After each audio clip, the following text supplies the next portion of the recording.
Good morning. This is Sally Morgan, physical therapist, craniosacral therapist, and Tellington T-Touch practitioner for animals and people. This is Tristan. He's a Corgi, and we're here for an episode of Conversations with a Corgi.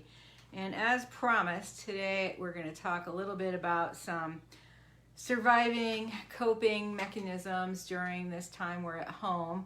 Of course, anyone listening to me has a pet, so it's all going great because you've got the pet, right, Tristan? He says, Mom, it's a lot of work for me to take care of you. So one of the first things you can do in order to make staying home a little less terrible, and this is regarding whether you have a family or if you're home alone, and that is to call your friends. You have a few friends out there in the world, and a lot of my friends are working, so I have to call around their work hours. But I try to check in with people I know like once a week, which spaced out over the week gives me about a call a day. So calling friends is one way to stay connected and to have some sympathetic person on the other end who understands, you know, your grocery store travails or your issues with what's going on with your state politics or, you know, just your frustration, whatever that is. So call a friend, phone a friend, never a bad idea. As many people have told us, it's a good idea to have a schedule. Now, I am home and working from home many days a week, even when I am working outside of the home. So I know how important it is to have a schedule. And there have been many times in my life when I have lost a job or had a terrible accident and was trapped at home. And I think the schedule is actually more important than people saying you need to get dressed. Even if you're in your PJs, if you're working and you're still doing things on a regular schedule, it does help you stay on top of things and watch what's happening with the day. That doesn't mean that you have to do your sewing at 10 o'clock every morning, but you know, build your schedule around things that you already do. Like what time do you eat breakfast, and how many hours later do you eat lunch, and how many hours after that do you eat dinner? And then plug in your day around those things. That way it keeps things from getting out of control. For instance, I'm a person that if I start working in the yard, I could be out there for 9 hours and skip meals and be dehydrated and infested with ticks and sick. So say to yourself, I'm only going to do this project, whatever it is, for this long. Give yourself a little leeway because after all, you're not really at work, you're your boss of yourself, but try to make a plan for the day. Of course, one of the most important things you can do to survive this staying at home is spend time with your pet, right? The pet's the most important thing. And that can be playing games, teaching them new tricks, just sitting with them like Tristan and I are here, watching a dog movie with your dog. Any of the 52 things on my Animal Connection cards up there are what you can do during this time with your pet. And you know, sometimes I just read aloud to my dog, whatever I'm reading. I'm sure he doesn't really care what's going on in the novel I'm reading, or he's a little more interested in the dog research books I read. Although, does he want to know where his amygdala is? I don't think he cares. He just knows it's working well. So spend time with your pets. One of the most important things besides spending time with your pets, and for lots of the same reasons, is to get outside. Go out in nature. Even on, like, it's supposed to rain all day today and tomorrow. So on these days, I've already planned into my day during the time I would normally take my walk to spend time looking outside the window. So be in nature, however that is. And I'm actually noticing that my front porch has such an overhang from the house, that deck. I may be able to sit outside and just not get wet and enjoy nature for even 5 minutes. And of course, I'm back in a turtleneck because it's cold too, but put on a coat and just spend a little time outside. Connecting with nature keeps us grounded, helps keep us things in perspective, helps us get out of our head a little bit. Nature is beautiful and peaceful and good for you. Another thing you can do is to make, it's like phone a friend but virtual, so make some connections online. You know, I have a ton of Facebook friends, and everybody does, and you can connect with those people, or you can connect with people on Instagram, or there's many things I've joined, online dancing groups, online concerts that I'm seeing every day, and that gives you a real sense of community, and it gives you one more thing to kind of build your schedule around. See, Bonnie's sitting with a cup of tea and enjoying the birds. That's what you want to do, to get outside in nature. It makes such a difference. And you know, I've had horses 99% of my lifetime, and I have spent a lot of time outside in the rain or in the barn when it's raining. And it really is, as Bonnie pointed out, a really beautiful thing to be able to go out and hear the sounds of nature when it's raining and when you're not normally out there. It's going to be different than when it's a sunny, bright morning and all the birds are tweeting.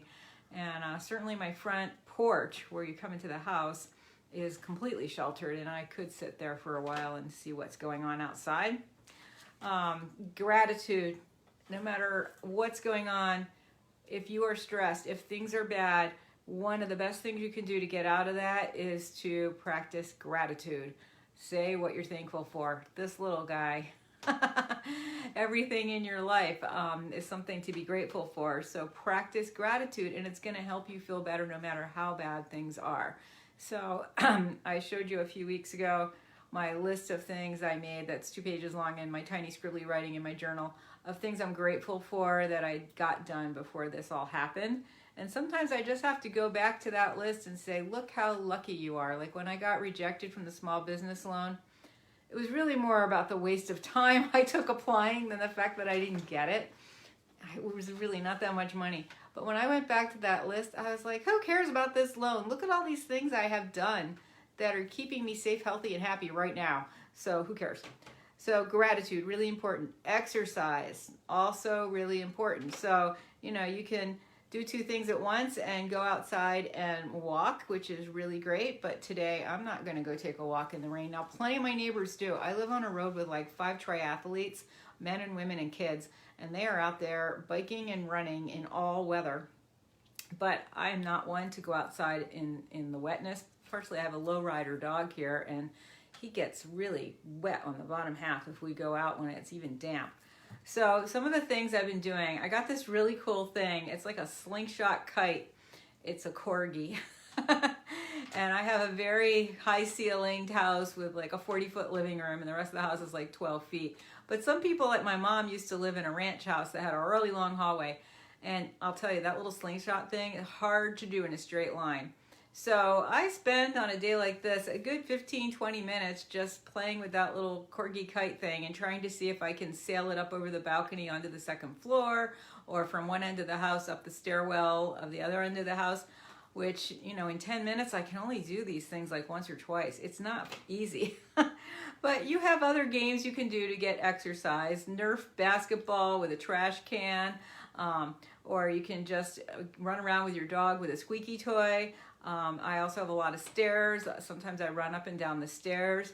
And they say that if you're feeling sleepy, which also goes along with being depressed, that if you exercise vigorously for, I forget what it was, like 5 or 10 minutes, not very much time, it's as good as having a cup of coffee for the amount of vigor it brings to your body, because it raises your heart rate a little bit and gets that blood pumping. So exercise is really important. There's a million exercise programs on TV and online that you can watch. I mean, I'm kind of fascinated every morning when I get up at 6, all the different kinds of people doing exercise and yoga on some of the weird channels I never look at. So that's kind of interesting. And the last thing we're going to suggest today, which is number 8, is to find something spiritual that you connect with. An online church group, doing yoga, meditating with your dog, spending time to pray, spending time on the phone with somebody with similar spiritual beliefs and connecting with that, or in your social media with somebody with similar spiritual beliefs. These things can really help you go to that higher place, get that higher vibration, so that you don't get stuck in the sad, unhappy, I can't go outside, my life is terrible, when am I going to get to go buy groceries? Look, Danny's happy, it's going to be 80 today. Wow.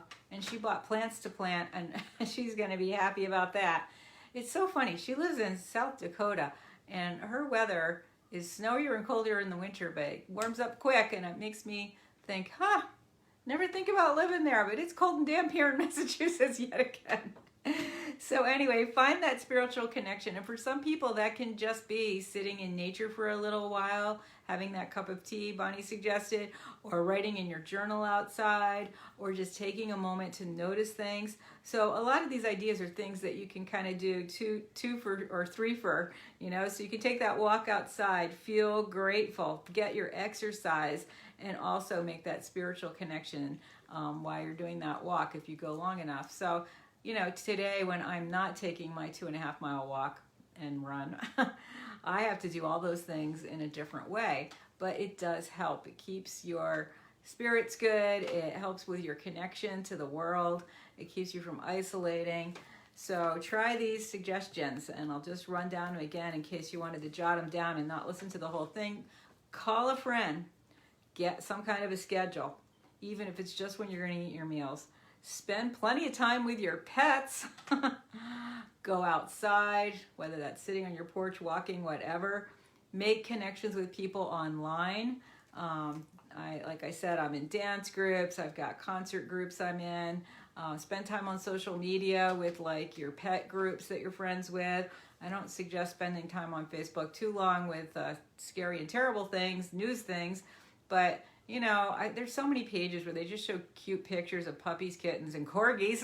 So spend time there. Find gratitude in your life. Find a way to exercise. Sometimes I do laps around the dining room table or around the kitchen island, run up and down the stairs, go outside, whatever you can do. And do it with your pet. It makes it a lot more fun. And then find that spiritual connection for you, whatever that is. Online church groups, praying, by yourself, doing yoga, meditating, spending time in nature, whatever it is, to bring you to that understanding that there is some meaning behind all the things that are happening. So everybody have a great day. We're going to do all those things in the house today because it's raining and cold out. And we'll be back again tomorrow for another episode of Conversations with a Corgi. The other day, Tristan and I worked on some dance things with a toy, not treats, and he was really good. You were having a fun time. So we might do that again today because I found all these DJs online that play awesome dance music, so I get really happy and dance, and Tristan comes with me. Saturday, we will not do a makeup day for the day I missed because I'm doing a online Zoom meeting for the International Tea Touch group. So that's going to consume my morning all the way up to like 2:30. So I will be busy with that. So thanks for joining us today. We'll see you tomorrow. Everybody have a great day and try to stay positive and light and find your sense of humor and keep calm and carry on. Good advice if you have a corgi or not. Thanks for joining us.